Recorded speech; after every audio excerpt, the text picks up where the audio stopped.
ناظرین السلام علیکم ورحمۃ اللہ وبرکاتہ۔ ایک بار پھر میں آپ کے سامنے حقوق العباد کے موضوع کو لے کر کے حاضر ہوں۔ آج اس مجلس کے اندر میں جس بات کو بیان کرنا چاہتا ہوں وہ ہے رشتہ داروں کے حقوق۔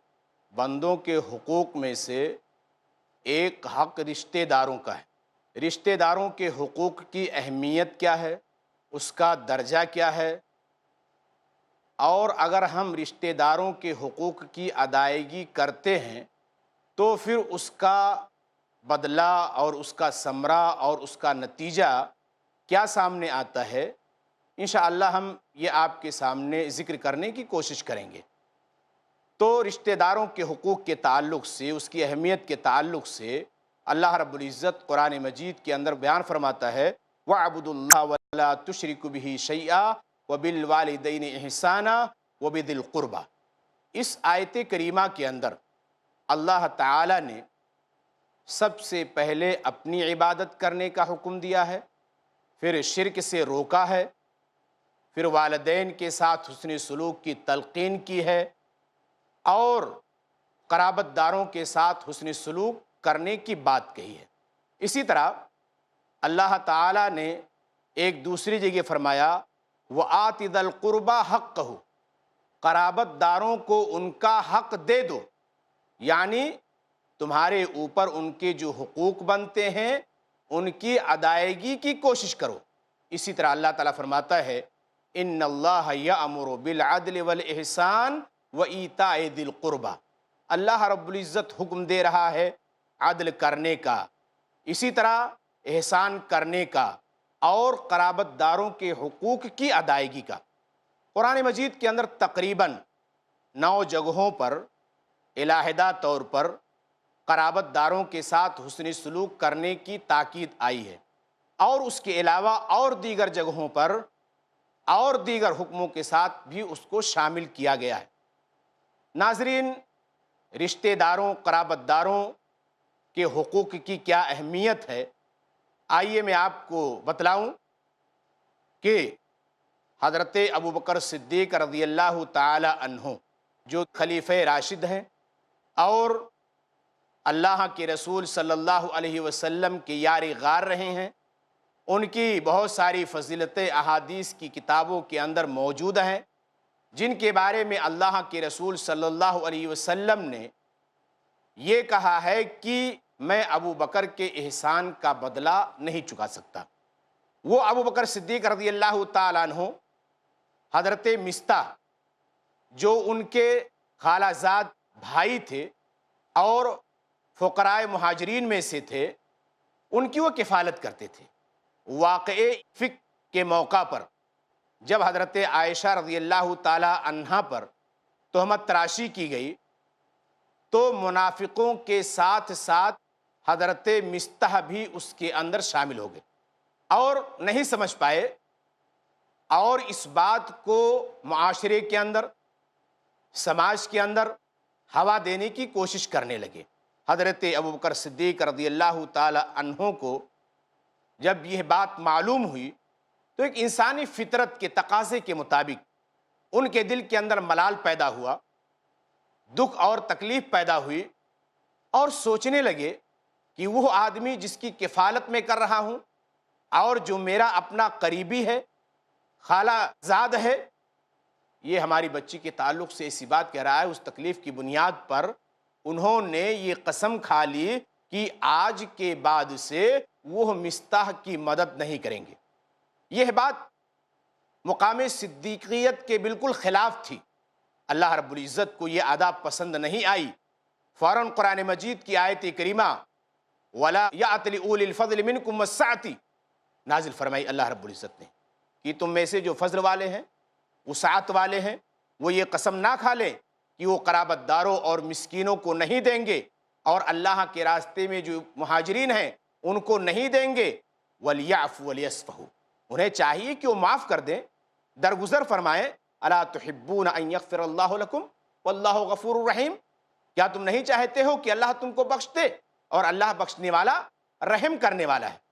جب یہ آیت کریمہ نازل ہوئی اور حضرت ابوبکر صدیق رضی اللہ تعالیٰ عنہ کو پتہ چلا تو پھر انہوں نے اپنے قسم کو توڑ کر کے اور حضرت مستح کے ساتھ قرابت داری کا معاملہ ادا کرنا شروع کر دیا اور ان کی کفالت شروع کر دی۔ ناظرین، اس واقعے سے ہم اندازہ لگا سکتے ہیں کہ اسلام کے اندر رشتہ داروں اور قرابت داروں کے حقوق کی کیا اہمیت ہے، ان کا کیا مقام اور کیا مرتبہ ہے۔ آج بھی ہم مسلمانوں کو چاہیے کہ اس حق کو ادا کرنے کی کوشش کریں۔ ہمارے جتنے بھی قرابت دار ہیں، ہم پر ان کے جو حقوق بنتے ہیں حتی الامکان ہم انہیں پورا کرنے کی کوشش کریں۔ اگر نہیں کریں گے تو ایسی صورت میں پھر قیامت کے دن اللہ رب العزت کے یہاں ہمیں اس بارے میں بھی جواب دہ ہونا پڑے گا۔ اللہ رب العزت اس کے بارے میں سوال کرے گا۔ ناظرین، رشتہ داروں کے ساتھ حسن سلوک کرنا یہ ایک فریضہ ہے۔ اگر کوئی آدمی رشتہ داروں کے حقوق کو ادا کر رہا ہے تو گویا کہ ایک فریضے کی ادائیگی کر رہا ہے۔ وہ یہ نہ سمجھے کہ ہم احسان کر رہے ہیں، یہ احسان نہیں ہے، بلکہ ایک فریضہ ہے جس کی ادائیگی ہر ایک رشتہ دار کے اوپر لازم اور ضروری ہے۔ سوال یہ پیدا ہوتا ہے کہ رشتہ داروں کے ساتھ کس طرح کے حسن سلوک کیے جائیں۔ اس کے بارے میں ہمیں جو تفصیل کتاب و سنت سے دریافت ہوتی ہے، معلوم ہوتی ہے، وہ یہ کہ ہر خاندان کے اصحاب حیثیت کو چاہیے کہ وہ اپنے خاندان کے ضرورت مندوں کی خاموشی کے ساتھ آبرومندانہ طریقے سے امداد کیا کریں۔ دیکھیں، خاندان کو ٹٹولیں، رشتہ داروں کے حالات کو معلوم کریں، پتہ لگائیں۔ اگر اس میں کوئی غریب ہے، اس میں کوئی حاجت مند ہے، کوئی ضرورت مند ہے تو اس کی ضرورت کو پوری کرنے کی کوشش کریں، اس کا امداد کریں۔ اسی طرح اگر خاندان کے اندر، رشتہ داروں کے اندر اور قرابت داروں کے اندر کوئی بے سہارا یتیم اور بیوہ بچی ہے تو ایسی صورت میں پھر اس کی کفالت کرنے کی کوشش کریں۔ یتیم بچی کی کفالت کا ثواب کیا ہے، انشاءاللہ موقع ملا تو ہم آپ کے سامنے اس کو بھی ذکر کریں گے۔ اسی طرح اگر خاندان کے اندر کوئی فرد مریض ہے، اسے علاج کی ضرورت ہے، علاج کرنے سے وہ قاصر ہے، تو صاحب حیثیت لوگوں کی یہ ذمہ داری بنتی ہے کہ وہ اس کے علاج اور معالجہ کا بھی انتظام کرے۔ اسی طرح اگر رشتہ داروں میں کوئی بچی جوان ہے، ان جوان بچیوں کا پتہ لگا کر کے صاحب حیثیت کی ذمہ داری بنتی ہے کہ ان کے ہاتھ کو پیلا کرنے کی کوشش کریں۔ یہ ان کی ذمہ داری بنتی ہے، ان کے اوپر یہ فریضہ عائد ہوتا ہے۔ اسی طرح سے اگر رشتہ داروں میں، قرابت داروں میں کوئی آدمی کاروباری مشکلات کے اندر پھنس گیا ہے اور پریشان ہو گیا ہے، اس کا دیوالیہ پن ہو گیا ہے، تو اب ایسی صورت میں پھر صاحب حیثیت لوگوں کو چاہیے کہ رازدارانہ طریقے سے اثر نو اس کی تجارت کو آگے بڑھانے کے اندر کوشش کریں کہ تاکہ وہ آدمی پھر نئے سرے سے اپنے پیر پر کھڑا ہو سکے۔ یہ تمام طریقے ہیں رشتہ داروں کے ساتھ حسن سلوک کرنے کے، اور ہر ایک کی ذمہ داری بنتی ہے کہ ان تمام امور کو سامنے رکھ کر کے ان کو انجام دینے کی کوشش کرے۔ ناظرین، اگر ہمارے اندر صلہ رحمی اور رشتہ داروں اور قرابت داروں کے حقوق کی ادائیگی کا یہ جذبہ پیدا ہو جائے تو انشاءاللہ آج ہمارے سماج کے اندر جو گداگری ہے، جو افراتفری ہے، ایک دوسرے سے دوری ہے، یہ ساری چیزیں ختم ہو جائیں گی۔ ہماری مسلمان بھائیوں کو، اسی طرح ہماری مسلمان خاتون کو، ہمارے رشتہ داروں کو، ہمارے خاندان کے اندر پائے جانے والے لوگوں کو کسی کے سامنے دست سوال دراز نہیں کرنا پڑے گا، کسی کے سامنے جا کر کے مانگنا نہیں پڑے گا، بلکہ نہایت ہی رازدارانہ طریقے سے ان کا معاملہ حل ہو جائے گا۔ تو یہ طریقے ہیں رشتہ داروں کے ساتھ حسن سلوک کرنے کے، یہ آداب ہیں۔ ان آداب کی پاسداری اور اس کا لحاظ ہمارے لیے لازم اور ضروری ہے۔ آئیے اب دیکھیں کہ اگر ہم رشتہ داروں کے حقوق اچھے طریقے سے انجام دیتے ہیں اور اس کو سمجھتے ہیں اور ان کے حقوق کو پورا بھی کرتے ہیں تو ایسی صورت میں پھر اللہ تبارک و تعالی دنیا اور آخرت کے اعتبار سے ہمیں کیا بدلہ عطا فرمائے گا۔ سب سے پہلی چیز تو یہ کہ اگر ہم اپنے رشتہ داروں کے ساتھ حسن سلوک کرتے ہیں، ان کے ساتھ اچھے طریقے سے پیش آتے ہیں اور ہر اعتبار سے ان کی امداد کرنے کی کوشش کرتے ہیں، تو ایسی صورت میں پھر امداد کرنے کی بنیاد پر اللہ تعالی ہمیں دوگنا اجر عطا فرمائے گا۔ اللہ کے رسول صلی اللہ علیہ وسلم نے کہا الصدقۃ علی المسکین صدقۃ، مسکین پر صدقہ کرنا یہ صدقہ ہے، اور اسی طریقے سے وہی اعلیٰ الرحم، اور یہ چیز قرابت داروں کے اوپر دو چیزوں کا ذریعہ ہے، ایک تو صدقہ ہے اور دوسرے صلہ رحمی۔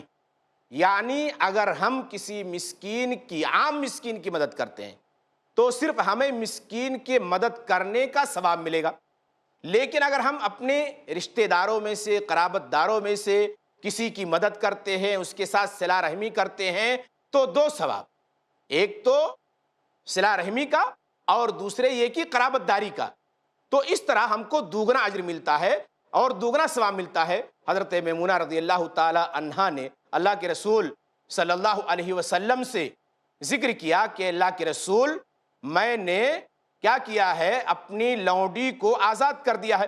تو اللہ کے رسول صلی اللہ علیہ وسلم نے کہا کہ اگر تم اسے اپنے ماموں کو دے دیتی تو یہ تمہارے لیے زیادہ اجر کا ذریعہ اور سبب تھا۔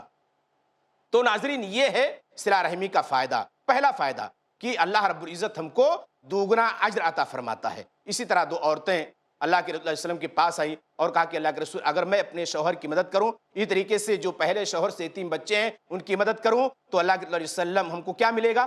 کہا کہ تم کو دوگنا اجر ملے گا، ایک تو شوہر ہونے کا اور دوسرے صلہ رحمی کرنے کا۔ لہذا اگر ہم کو ثواب حاصل کرنا ہے تو اسی صورت میں پھر قرابت داروں کے ساتھ حسن سلوک کرنا ہے، ان کی مدد کرنی ہے۔ وقت ہو رہا ہے وقفے کا، انشاءاللہ پھر ہم آپ کے سامنے حاضر ہوں گے۔ والسلام علیکم ورحمۃ اللہ وبرکاتہ۔ بإسلامي وإيماني أضاء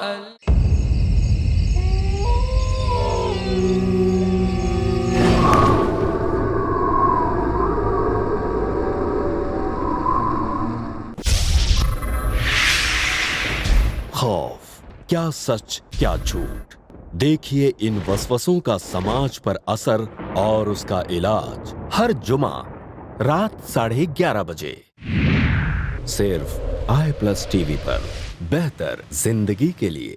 خوشگوار زندگی گزارنے کی تمنا ہر دل میں ہوتی ہے، لیکن سب نہیں جانتے کیسے گزاری جاتی ہے خوشگوار زندگی۔ خوشگوار زندگی کے اصول جانیے شیخ رضا اللہ عبد الکریم مدنی سے۔ آج کی ٹینشن بھری زندگی میں اپنے آپ کو خوش رکھنے کے اسلامی اصول، ہر بدھ رات 8:30 بجے صرف i+ TV پر، بہتر زندگی کے لیے۔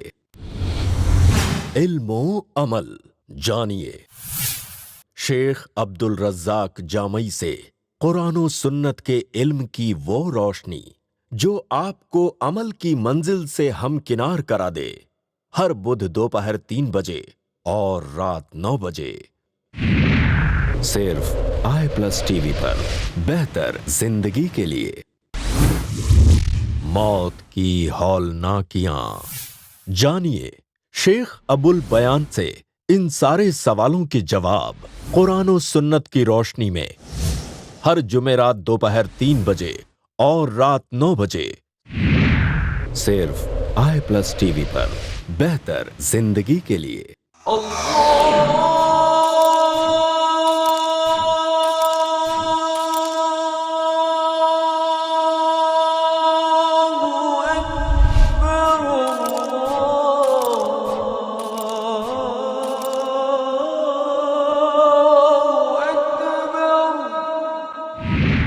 صرف i+ TV پر، بہتر زندگی کے لیے۔ اپنے DTH اور کیبل آپریٹر سے آج ہی سمپرک کریں۔ Free to year.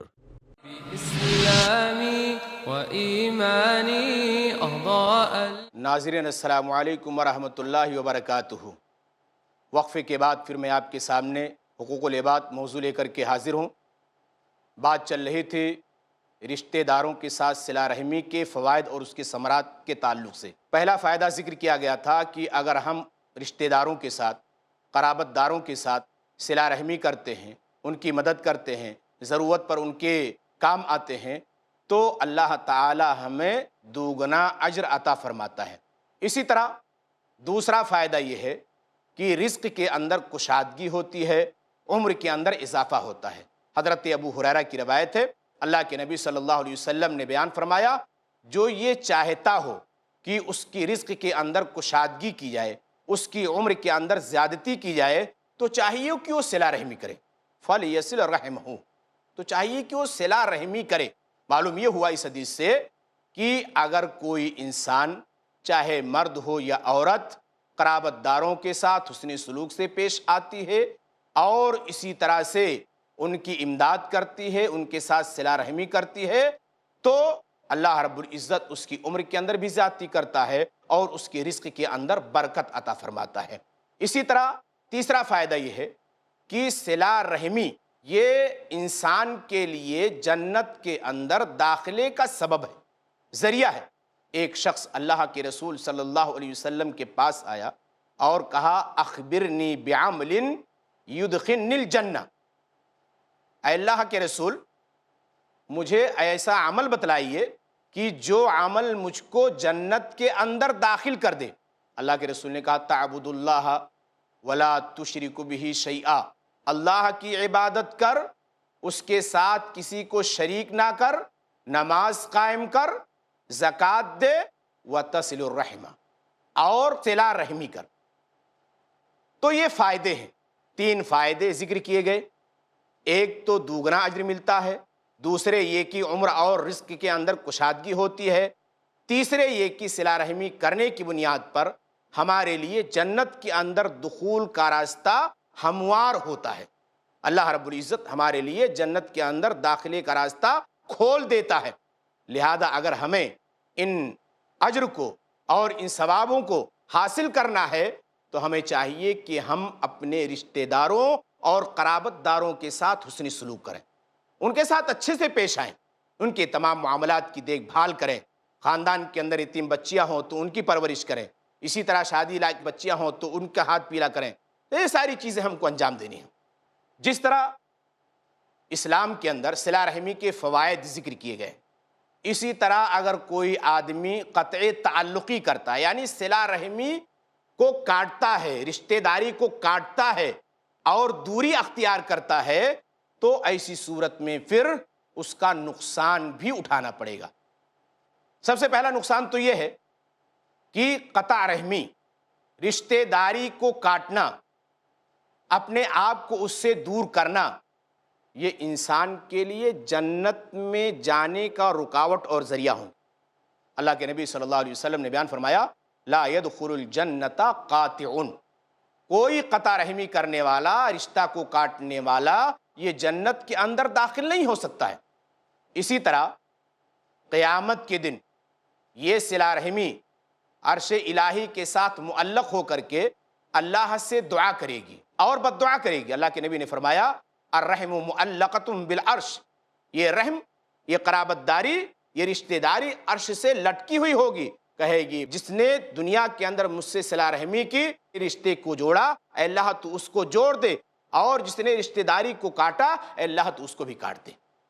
تو 2 نقصان، ایک تو یہ ہمارے لیے جنت کے اندر رکاوٹ بنے گی جانے کے لیے، اور دوسرے یہ قرابت داری قیامت کے دن کھڑے ہو کر کے عرش کے پاس اللہ رب العزت سے دعا اور بد دعا کریں۔ اگر ہم رشتہ داری کو جوڑیں گے، صلہ رحمی کریں گے ان کے ساتھ، تو ایسی صورت میں پھر وہ کہے گی کہ اللہ تو اس کو بھی جوڑ دے، اور اگر ہم قطع تعلقی کریں گے، رشتہ کو کاٹیں گے، تو کہے گی کہ اللہ اس نے کاٹا تھا دنیا کے اندر، تو بھی یہاں پر کاٹ دے۔ تو یہ ہے ہمارا نقصان اگر ہم قطع تعلقی کرتے ہیں۔ تو صلہ رحمی کا فائدہ بھی ہے اور قطع تعلقی کا نقصان بھی ہے، لہذا ان دونوں چیزوں کو سامنے رکھ کر کے اور اس کے بعد میں پھر رشتہ داروں کے حقوق کی ادائیگی کی کوشش کرنی چاہیے۔ ناظرین، یہ تو رہی بات رشتہ داروں کے حقوق کے تعلق سے۔ حقوق العباد کے اندر ایک درجہ ہے پڑوسیوں کا۔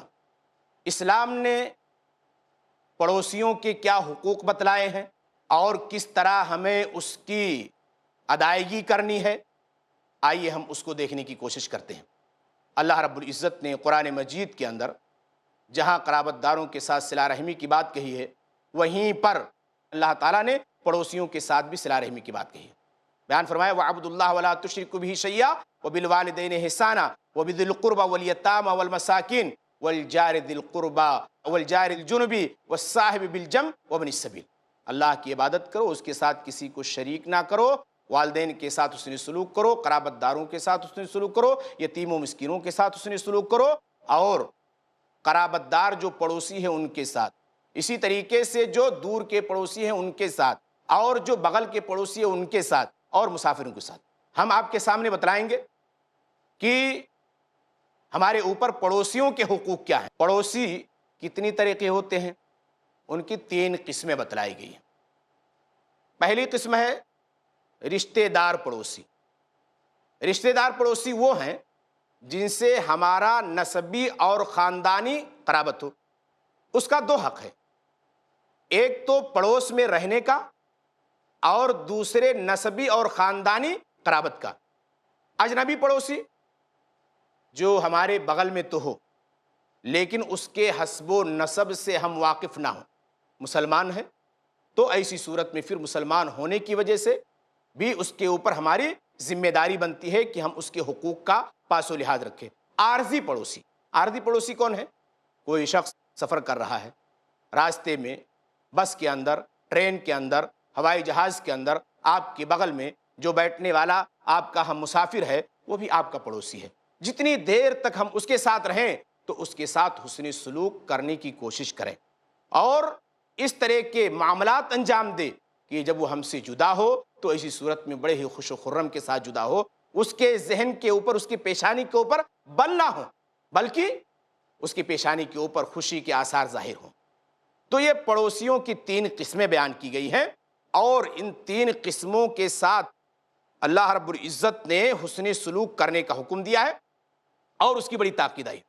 مثال کے طور پہ اللہ کے نبی صلی اللہ علیہ وسلم نے کہا من سرہ ان یحب اللہ ورسولہ، جسے اس بات سے خوشی ہو کہ وہ اللہ اور اس کے رسول سے محبت کرے تو جب بات بولے تو سچی بات بولے، اور جب اس کے پاس کوئی امانت رکھی جائے تو امانت کے اندر خیانت نہ کرے، اور اپنے پڑوس کے ساتھ حسن سلوک کرے۔ پڑوسیوں کے ساتھ حسن سلوک کی اہمیت کا اندازہ ہم اور آپ اس بات سے لگا سکتے ہیں کہ اللہ کے رسول صلی اللہ علیہ وسلم نے کہا ما زال جبرائیل یوصینی بالجار حتی ظننت انہ سیورثہ۔ پڑوسی کے تعلق سے حضرت جبرائیل بار بار وصیت کرتے رہے، یہاں تک کہ میں نے یہ گمان کیا کہ کہیں حضرت جبرائیل اس کو ہمارا وارث نہ بنا دے۔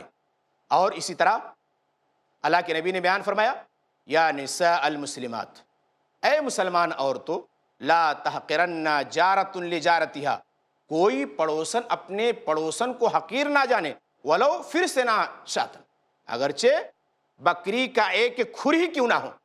کیا مطلب اس کا؟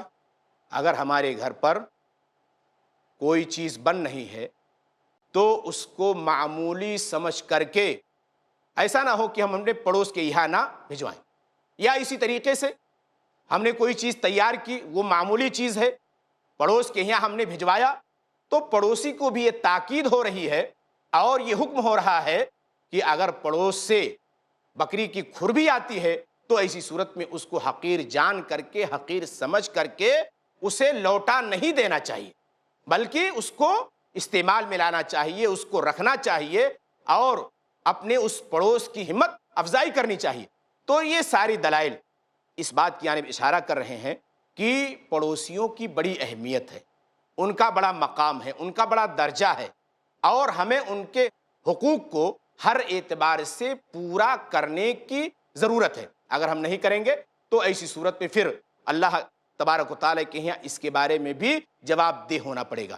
اللہ کے رسول صلی اللہ علیہ وسلم نے پڑوسیوں کے ساتھ حسن سلوک کرنے کو ایمان سے جوڑا ہے۔ اللہ کے رسول صلی اللہ علیہ وسلم نے کہا من کان یؤمن باللہ والیوم الآخر فلیقل خیرا او لیصمت، کہ جو اللہ پر اور آخرت کے دن کے اوپر ایمان رکھتا ہو تو چاہیے کہ وہ اپنی زبان سے بھلی بات کہے یا خاموش رہے. من کان یؤمن باللہ والیوم الآخر فلیکرم جارہ، جو اللہ پر اور اس کی آخرت کے اوپر یقین رکھتا ہو، ایمان رکھتا ہو، تو اسے چاہیے کہ وہ اپنے پڑوسی کے ساتھ حسن سلوک کرے. من کان یؤمن باللہ والیوم الآخر فلیکرم ضیفہ، جو اللہ پر اور آخرت کے دن کے اوپر ایمان رکھتا ہو تو چاہیے کہ وہ اپنے مہمان کی مہمان نوازی کرے. ان تمام احادیث کے اندر اللہ کے رسول صلی اللہ علیہ وسلم نے پڑوسیوں کے ساتھ حسن سلوک کرنے کی تاکید کی ہے اور اس کی جانب توجہ دلائی ہے. ناظرین، اب وقت ختم ہو رہا ہے، انشاءاللہ پھر ہم اسی موضوع کو لے کر کے آپ کے سامنے حاضر ہوں گے. والسلام علیکم ورحمۃ اللہ وبرکاتہ.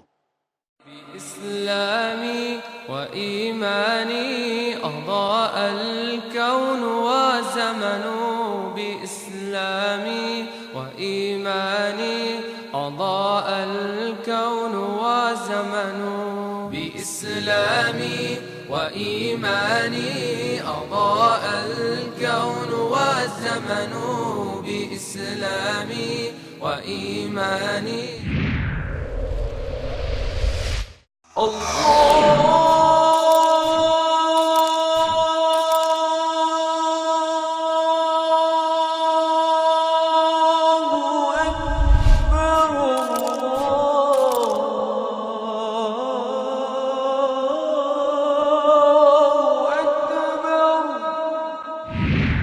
صرف i+ TV پر بہتر زندگی کے لیے.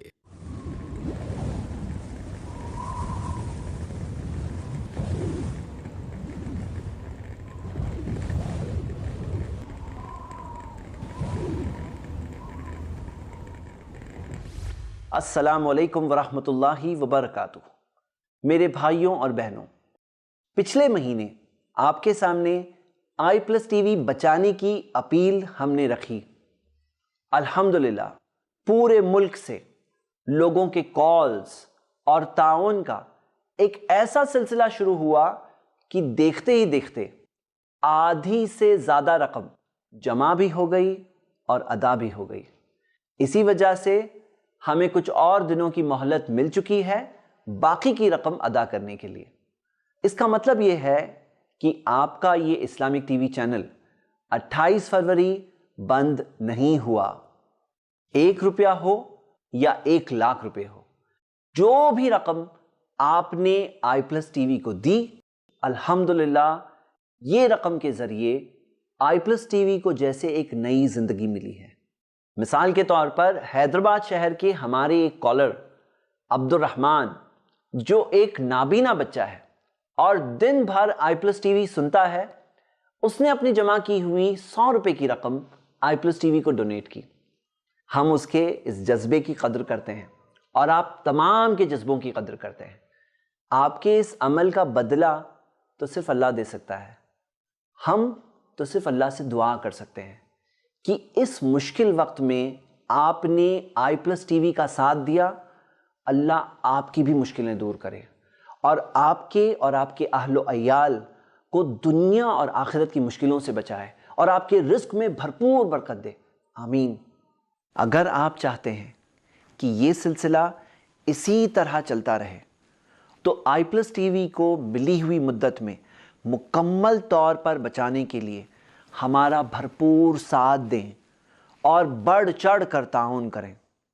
i+ TV کی مدد کرنے کے لیے کال کریں 9820260173 پر یا آن لائن ٹرانسفر کریں ICICI bank, account name Ilm Foundation, saving account number 0011012123111، IFSC code ICIC 00000011، branch Andheri waste.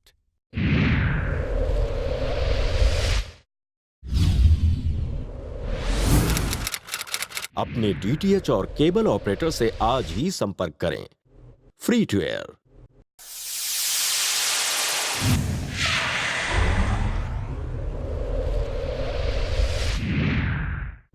i+ TV بہتر زندگی کے لیے. عجبا عجبت لغفلة الإنسان قطع الحياة بعزة وأمان فكرت في الدنيا فكانت منزلا. السلام علیکم ورحمۃ اللہ وبرکاتہ. الحمد للہ رب العالمین وصلی اللہ وسلم علی نبینا محمد وعلی آلہ وصحبہ اجمعین ومن تبعہ باحسان الی یوم الدین. اما بعد. محترم بھائیوں اور بہنوں، درس حدیث کے اس پروگرام میں مشہور کتاب مشکات المصابیح لیے آپ کی خدمت میں حاضر ہیں. ہم نے اس پروگرام کے ذریعے کوشش کی کہ یہ اس مشہور کتاب کا سلسلہ وار درس دیا جائے تاکہ سرسری طور پر تمام بھائیوں اور بہنوں کی خدمت میں احادیث کا خلاصہ پیش کیا جا سکے.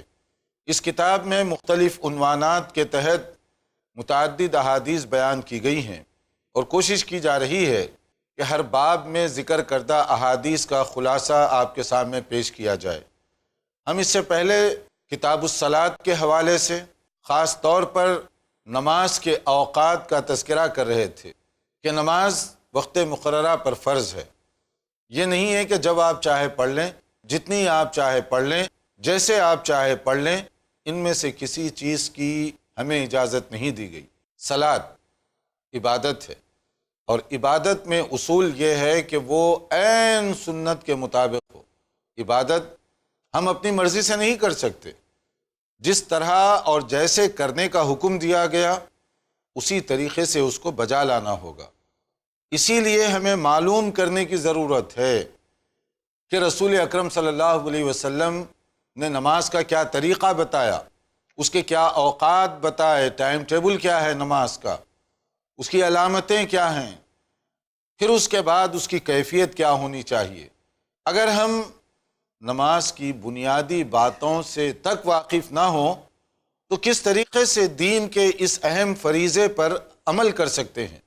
اوقات صلاۃ، اس میں ایک نقطہ تو ذہن میں رکھیے، جیسے حدیث میں کہا گیا افضل الاعمال، احب الاعمال، بہترین عمل جس کی فضیلت زیادہ، جو اللہ تعالیٰ کی نظر میں بہت پسندیدہ، وہ کیا ہے؟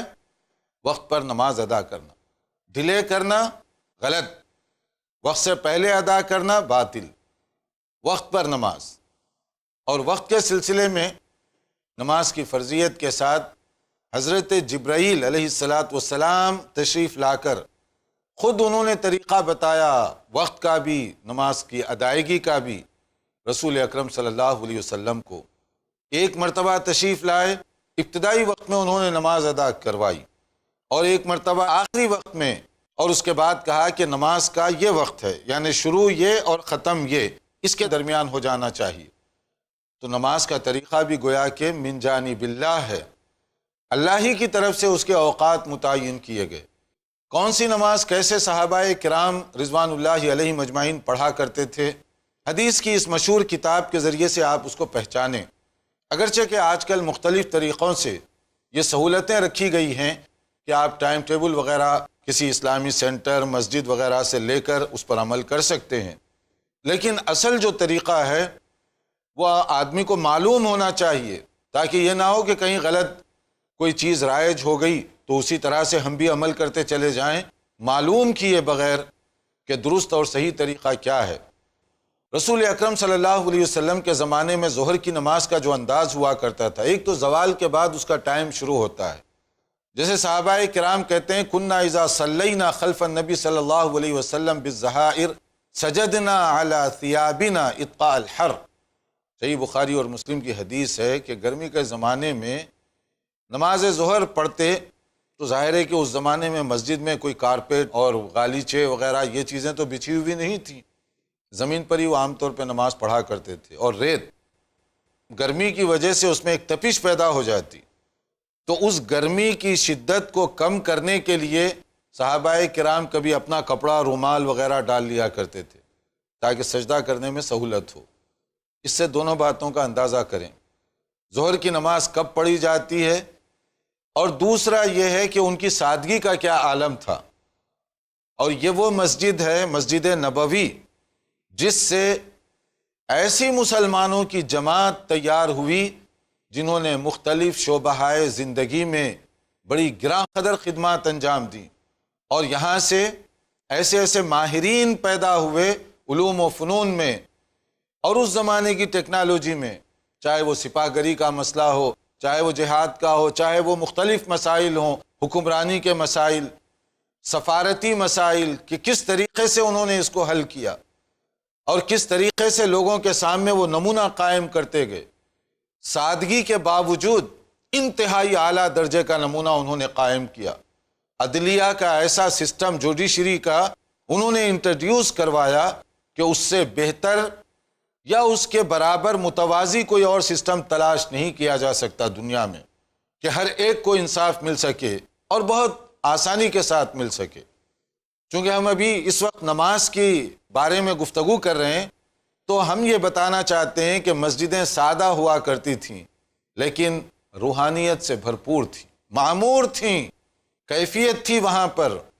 مگر بہت ساری مساجد اس وقت ایسی ہیں کہ ہمارا سارا زور کنسٹرکشن پر ہو گیا، مسجد کی بلڈنگ، اس کے رنگ روغن، اسی کے اطراف ہماری کوششیں ہیں، لیکن مسجد کا جو اصل مقصد ہے کہ یہاں سے دین اسلام کی شمع کو روشن کیا جائے، دعوت اسلامی کی ترویج ہو اور لوگوں میں خیر کا پیغام عام ہو، جو مسجد کا اصل مقصد ہے، وہ آہستہ آہستہ نظروں سے اوجھل ہوتا جا رہا ہے، الا ماشاء اللہ۔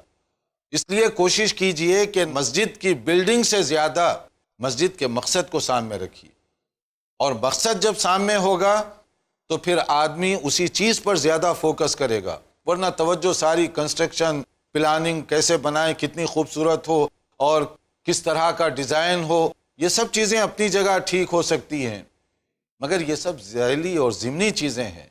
اصل مقصد ہے، اور وہ مقصد فوت ہو جائے تو یہ سب لے کر کیا کریں گے آپ؟ اور اگر مقصد حاصل ہو جائے اور ان چیزوں میں کمی کمزوری رہ جائے، کوئی فرق نہیں پڑتا۔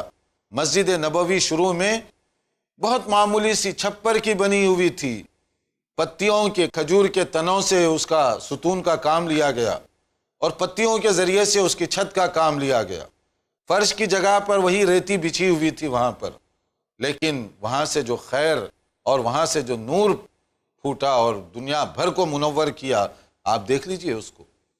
تو یہ ایک انداز ہے صحابہ کرام، وہاں چونکہ کوئی ایسا انتظام نہیں تھا، گرمی سے بچنے کے لیے یہ کپڑا رکھا کرتے، تو اس میں مسئلہ ایک یہ معلوم ہوا کہ اگر کوئی چیز سامنے بچھا کر اس پر آپ نماز پڑھتے ہیں تو بھی آپ پڑھ سکتے ہیں، صرف زمین پر پڑھنا چاہیں، صاف ستھری وہ ہو تو اس پر بھی آپ پڑھ سکتے ہیں، دونوں چیزوں کی گنجائش اس کے اندر ہے۔ اور اس کے ساتھ وقت کے بارے میں ایک اور بات کہی گئی، جیسے صحیح بخاری اور مسلم کی حدیث ہے، گرمی کے زمانے میں جب زیادہ سورج گرم ہو اور بہت تیزی سے گرمی بڑھتی ہے عرب دنیا میں، تو اس میں لوگوں کی سہولت کا خیال رکھنے کا حکم دیا گیا کہ جب زیادہ سختی ہو، گرمی ہو، بہت تمازت ہو دھوپ کی، تو اس میں تھوڑی سی ٹھنڈک کا انتظار کرو۔ اس میں ایک پیغام یہ بھی ہے کہ جیسے بعض لوگ بالکل سوار ہو کر ٹھہرے ہوئے ہوتے ہیں کہ ہو گیا ٹائم تو ٹھہر جاؤ، وقت کا، حالات کا، لوگوں کا بھی خیال رکھنا چاہیے۔ اور اس کے ساتھ عصر کی نماز کے بارے میں کچھ اہم باتیں بتائی گئیں اسی چیپٹر کے اندر، کہ عصر کی نماز کب پڑھی جائے گی، یعنی کسی چیز کا سایہ اس کے برابر سے ذرا سا ہٹ جائے، نماز عصر کا ٹائم شروع۔ اور کب تک رہتا ہے نماز عصر کا ٹائم؟ سورج میں زردی، یعنی غروب سے پہلے جو زردی پیدا ہوتی ہے اس وقت تک۔ تو اول وقت میں پڑھنا افضل، مسنون، اور صحابہ کرام ان کا طریقہ عمل تھا، اسی پر وہ عمل کرتے رہے۔ دیکھیے، کان رسول اللہ صلی اللہ علیہ وسلم یصلی العصر والشمس مرتفعۃ حیۃ، کہ جب رسول اللہ صلی اللہ علیہ وسلم عصر کی نماز پڑھاتے تو سورج بالکل اونچائی پر رہتا، مطلب یہ کہ ابھی اس کے اندر وہ غروب سے پہلے جو کمزوری کی علامتیں پیدا ہوتی ہیں وہ نہیں پیدا ہوتی تھیں، مرتفعۃ حیۃ۔ اور اس کے بعد کیا ہے؟ فَيَذْهَبُ الذَّاهِبُ إِلَى الْعَوَالِي، یعنی کوئی جانے والا، عوالی اصل میں کہتے ہیں آس پاس کے جو علاقے ہیں، جس کو بستی کہہ لیں، گاؤں کہہ لیں، دیہات کہہ لیں، سٹی کے اطراف میں جو بعض علاقے رہتے ہیں، تو مدینہ منورہ سے ذرا سا ہٹ کر تو فَيَذْهَبُ الذَّاهِبُ إِلَى الْعَوَالِي فَيَأْتِيهِمْ وَالشَّمْسُ مُرْتَفِعَةٌ، کہ کوئی آدمی عوالی تک پہنچتا، ابھی سورج ویسے ہی باقی رہتا اونچائی پر، اور پھر اسی کے اندر اس کی وضاحت کر دی گئی، یہ صحیح بخاری اور مسلم کے الفاظ ہیں۔ وَبَعْضُ الْعَوَالِي مِنَ الْمَدِينَةِ عَلَىٰ 4 أَمْيَال، کہ بعض علاقے، بعض بستیاں مدینہ منورہ یعنی مسجد نبوی سے 4 میل کے فاصلے پر تھیں۔ اب 4 میل یہ نہیں کار کا سفر تھا، بلکہ یہ پیدل سفر تھا عام طور پر، یا زیادہ سے زیادہ کوئی اونٹنی وغیرہ کے ذریعے سے سوار ہو کر جائے، ورنہ عام حالات میں اتنا سفر پیدل کیا کرتے تھے۔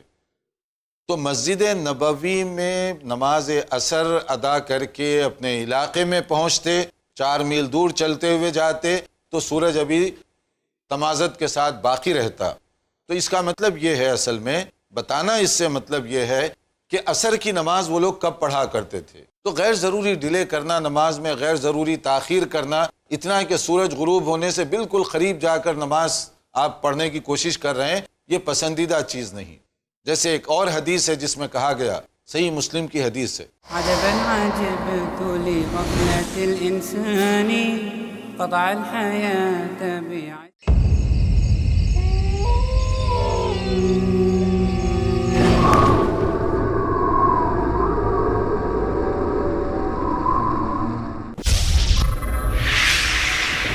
خوف، کیا سچ کیا جھوٹ، دیکھیے ان وسوسوں کا سماج پر اثر اور اس کا علاج ہر جمعہ رات 11:30 بجے صرف i+ TV پر، بہتر زندگی کے لیے۔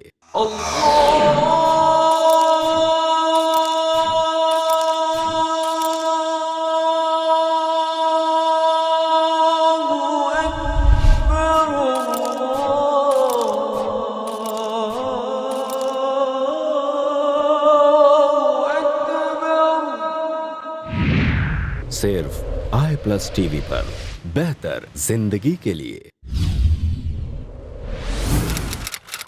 اپنے DTH اور کیبل آپریٹر سے آج ہی سمپرک کریں۔ Free to air. عجبا عجبت لغفلة الإنسان قطع الحياة بعد۔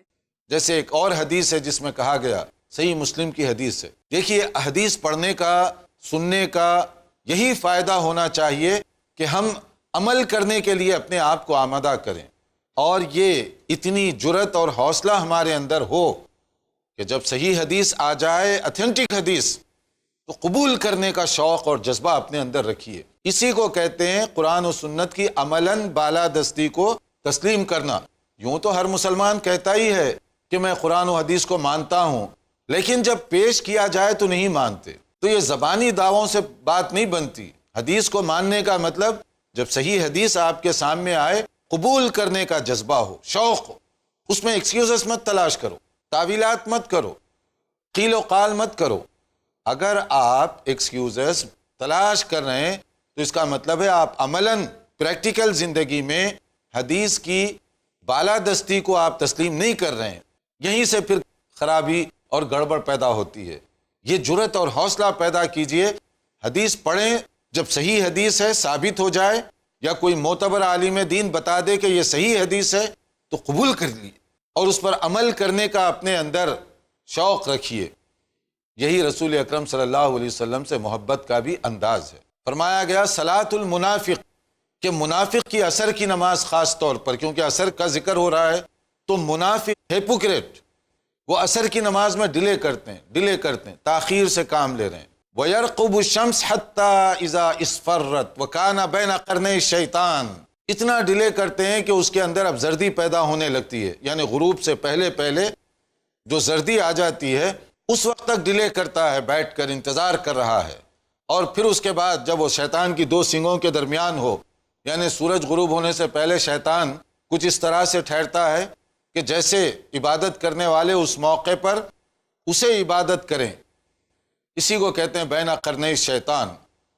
تو کیا کرتا ہے یہ آدمی؟ قام فنقر 4، کھڑے ہوتے ہیں، اور اس کا ترجمہ صحیح ہوتا ہے ٹھونگے مارتے ہیں۔ جیسے آپ نے دیکھا ہوگا مرغی، مرغ وغیرہ پرندے جیسے ٹھونگے مارتے ہیں، یعنی کسی کام کو جلدی کرنا، یہ ایک استعارہ ہے۔ کہ جیسے ہم کہتے ہیں بس فٹافٹ پڑھ لو، جھٹ پٹ پڑھ لو. نماز جھٹ پٹ نہیں پڑھی جاتی، اطمینان سے پڑھی جاتی ہے، آرام سے پڑھی جاتی ہے. ٹھونگے مارنے کا نام نماز نہیں ہے، فارمیلٹیز اور خانہ پوری کے لیے نماز نہیں پڑھی جاتی. اس لیے اس میں کہا گیا قام فنقر اربعا کہ 4 مرتبہ ٹھونگے مار لو، ختم. لا یذکر اللہ فیہا الا قلیلا، اللہ تعالیٰ کا ذکر برائے نام کرتے ہیں. کیوں؟ انہیں معلوم ہے سورج ڈوب رہا ہے، ختم ہو رہا ہے ٹائم، تو پہلے کیا کرتے رہے؟ کیوں اتنی دیر تک انتظار کرتے رہے؟ اور پھر اخیر وقت میں جائیں تو ظاہر ہے کہ وہ اللہ تعالیٰ کا ذکر تو نہیں کریں گے. اور عصر کی نماز کی بڑی تاکید بھی کی گئی. ویسے تو ہر نماز کی تاکید الگ الگ، جو آنے والے چیپٹر میں آپ دیکھیں گے کہ ہر نماز کی الگ الگ فضیلت ہے، ہر نماز کا الگ الگ مقام ہے. 5 میں سے کوئی نماز ایسی نہیں ہے جس کے بارے میں آپ کہیں یہ ویسے ہی نماز ہے، دوسری زیادہ اہم ہے. ہر نماز اپنی جگہ اہمیت رکھتی ہے، ہر نماز اپنی جگہ جداگانہ حیثیت رکھتی ہے. ہر نماز کا اہتمام ہم سب کے لیے ضروری ہے. یہ نہیں کہ فجر کی نماز پابندی سے پڑھ رہے ہیں تو ظہر عصر اس کے بارے میں کوئی توجہ نہیں، یا کچھ لوگ کہتے ہیں میں عشاء کی نماز نہیں چھوڑتا تو فجر ظہر وہ چھوڑ دیتے ہیں یا اس کا اہتمام نہیں کرتے. نماز میں تمام کا اہتمام، ہر نماز کا اہتمام ضروری ہے. اسی لیے اس کو الگ الگ کر کے بھی بتایا گیا. صلاۃ العصر جس کی فوت ہو جائے، مس ہو جائے، تو اس کے بارے میں دیکھیے کتنی محرومی کی بات ہے. صحیح بخاری اور صحیح مسلم کی ایک حدیث، رسول اللہ صلی اللہ علیہ وسلم نے فرمایا الذی یفوتہ صلاۃ العصر فکأنما وطر اہلہ ومالہ. کسی کی نماز عصر فوت ہو جائے، ضائع ہو جائے، مس ہو جائے، تو اس کا مطلب کیا ہوا؟ گویا کہ اس کا گھر برباد ہو گیا، مال اس کا اجڑ گیا، ضائع ہو گیا. یعنی گھر بار کسی کا لٹ جائے، برباد ہو جائے تو جو نقصان ہے گویا عصر کی نماز چھوڑنے کا وہ نقصان ہے. عصر کی نماز عموماً کام کاج کی مشغولیت کی وجہ سے لوگ چھوڑ دیتے ہیں یا توجہ دے نہیں پاتے اس کی طرف، تو اس کا خسارہ اتنا زیادہ، اس کا نقصان اتنا بڑا ہے کہ گویا آپ کا گھر بار اجڑ گیا، آپ کی دھن دولت برباد ہو گئی. اس طرح سے آپ سمجھیے عصر کی نماز کو. اگر کوئی عصر کی نماز کو اس حیثیت سے دیکھے اور سمجھے تو کیا عصر کی نماز چھوڑے گا یا ضائع کرے گا؟ مومنانہ انداز تو یہ ہے کہ وہ نماز کی فکر کرے، اور نماز اگر مس ہو رہی ہو، تڑپے ہو، اس کے اندر وہ تڑپ، وہ احساس، وہ شعور رہنا چاہیے. اس لیے کہ ایک اور حدیث میں کہا گیا، صحیح بخاری کے الفاظ ہیں عصر ہی کی حوالے سے، من ترک صلاۃ العصر فقد حبط عملہ، کہ اگر کوئی آدمی جس کی نماز عصر مس ہو جائے، فوت ہو جائے، تو گویا اس کا عمل سارا برباد چلا گیا. یعنی اتنا بڑا اس کا نقصان ہو رہا ہے، اتنا بڑا نقصان اس کا بتایا گیا. تو اب آپ دیکھیے یہ رسول اکرم صلی اللہ علیہ وسلم کے وہ ارشادات ہیں جو بہت ہی صحیح بخاری شریف اور مسلم شریف کے اندر اس کو ذکر کیا گیا. اور صحابہ کرام رضوان اللہ علیہ مجمعین صلاۃ العصر کا کس طرح سے اہتمام کرتے اول وقت میں، ابتدائی وقت میں. اس کو ایک اور حدیث سے سمجھیے، اور وہ بھی صحیح بخاری کی حدیث ہے، کہ ان کی روٹین کیا تھی، عادت کیا تھی ان کی. کننا نصلی العصر مع رسول اللہ صلی اللہ علیہ وآلہ وسلم، کہ ہم رسول اللہ صلی اللہ علیہ وسلم کے ساتھ عصر کی نماز ادا کرتے، یعنی مسجد نبوی میں. ثم تنحر الجزور، پھر اونٹ ذبح کیے جاتے. فتقسم 10 قسم، 10 حصوں میں اس کے گوشت کو تقسیم کیا جاتا. پھر ثم تطبخ، پھر گوشت تیار کیا جاتا، پکایا جاتا. فنأکل لحما نضیجا قبل مغیب الشمس، اور ہم گوشت کھایا کرتے تھے سورج کے غروب ہونے سے پہلے. یعنی صلاۃ العصر ادا کر کے اونٹ کو ذبح کرنا، پھر اس کے حصے بنانا، پکائیں، گوشت پک جائے، پھر اس کو کھایا کرتے تھے ابھی سورج کی روشنی باقی رہتی. اب آپ ذرا سوچئے، اونٹ کے ذبح کر کے اس کا گوشت صاف کر کے پکانے میں کتنا ٹائم لگتا ہوگا، اور پھر سورج ڈوبنے سے پہلے کھا بھی لیا کرتے تھے. یہ صحیح بخاری کی حدیث ہے. اور اب بعض اوقات ایسے ہوتا ہے کہ نماز عصر اتنی ڈیلے کر کے پڑھتے ہیں، اونٹ تو اونٹ رہا، چوزا مرغی بھی نہیں ذبح کر سکتے. مرغی کا گوشت بھی اگر آپ کھانا چاہیں سورج ڈوبنے سے پہلے تو وہ بھی نہیں کھا سکتے.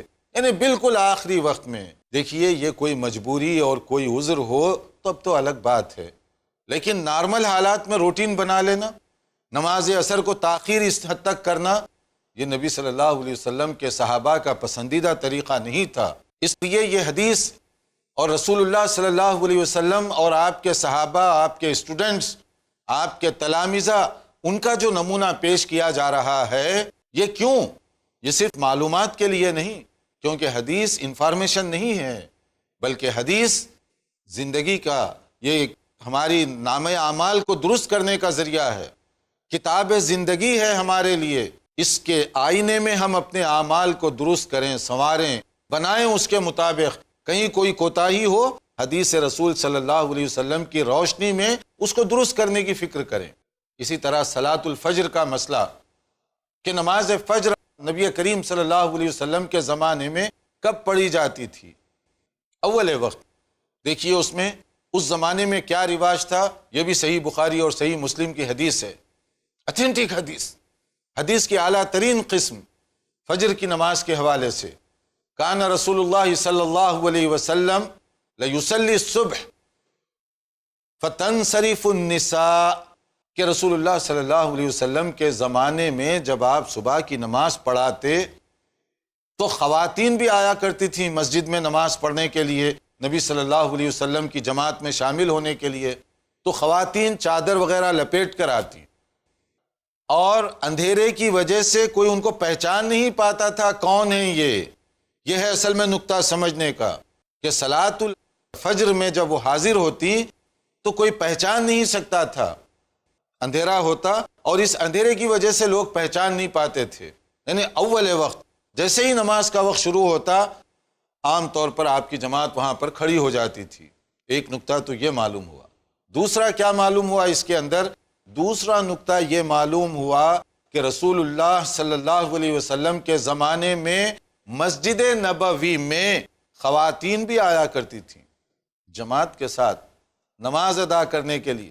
صحیح بخاری، صحیح مسلم کی یہ حدیث اور ان کا یہ انداز بتا رہا ہے کہ مسجد میں خواتین کے لیے اتنا انتظام ہونا چاہیے، اگرچہ کہ خواتین کے لیے جماعت فرض نہیں ہے، جیسے مرد کے لیے ضروری ہے کہ وہ جماعت کے ساتھ نماز ادا کرے سوائے عذر کے، عورتوں کے لیے ایسا ضروری نہیں ہے، مگر انتظام ہونا چاہیے، پڑھنا چاہیں تو وہ پڑھ سکیں۔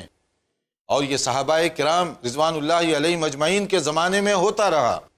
صحیح بخاری کی ایک اور حدیث اس بارے میں ہے، لا تمنعوا اماء اللہ مساجد اللہ، اللہ کی بندیوں کو مساجد میں آنے سے منع مت کرو، حکم دیا جا رہا ہے مسجد کے اندر اس کا انتظام ہو۔ آج بہت ساری ایسی مساجد ہیں جن کی تعمیر پر کروڑہ روپیہ خرچ کیا جاتا ہے، اب اس میں بہانہ اور عذر اس طرح کا ہے کہ خواتین کے لیے جگہ نہیں، خواتین کے لیے الگ ڈور نہیں، الگ راستہ نہیں، وغیرہ وغیرہ۔ جب آپ مسجد پورے پلان کے ساتھ بنا رہے ہیں اور اس پر اتنا زیادہ سرمایہ لگا رہے ہیں تو کیا ایک ڈور الگ سے نہیں بنایا جا سکتا؟ اس کے لیے کتنا زیادہ سرمایہ کی ضرورت ہے کہ ایک کے لیے ایک دروازہ ان کے لیے مخصوص کر دیا جائے تاکہ مردوں کے ساتھ مدبھیڑ اختلاط بھی نہ ہو سکے۔ اور آج کل تو مساجد کے کئی فلور ہوتے ہیں، ایک فلور ان کے لیے خاص کر دیا جائے، ایک ہال ان کے لیے خاص کر دیا جائے تو اس کے لیے کتنی مشکل پیش آتی ہے۔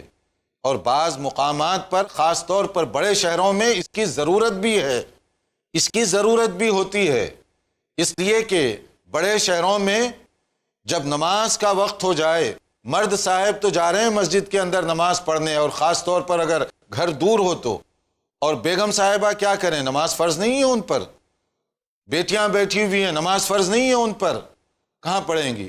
بڑے شہروں میں تو فٹ پاتھ پر لوگ کھڑے ہونے کا بھی موقع نہیں دیتے، نماز پڑھنا تو دور کی بات ہے، کون اجازت دے گا، کس کے پاس جائیں گے؟ نماز چھوٹی جا رہی ہے، کئی نمازیں اسی لیے قضا ہو جاتی ہیں، کوئی انتظام نہیں ہوتا۔ اگر وہاں مسجد میں تھوڑا سا انتظام ہو، ایسی ضرورت مند جو خواتین ہیں ان کی سہولت بھی ہو جائے گی، ورنہ وہ اپنے گھر واپس جاتے جاتے نماز کا وقت نکل جائے گا ان سے۔ اور یہ وہ بات ہے جو ہر بڑے شہر میں رہنے والے کا ذاتی تجربہ ہوگا، اس کا اپنا ذاتی ایکسپیرینس ہوگا۔ تو بہرحال نبی کریم صلی اللہ علیہ وسلم کے دور میں آیا کرتی تھی، ان کے لیے ہدایت تھی کہ وہ خوشبو وغیرہ میک اپ کر کے نہ آئیں، سیدھی سادی حالت میں آئیں، نماز پڑھیں اور نکل جائیں۔ اس سے کئی فائدے ہوتے ہیں. اور پھر اس میں فجر اور سحری کے ختم پر کتنا فاصلہ ہونا چاہیے تاکہ آپ فجر کی نماز کا وقت اچھی طرح سے سمجھ سکیں.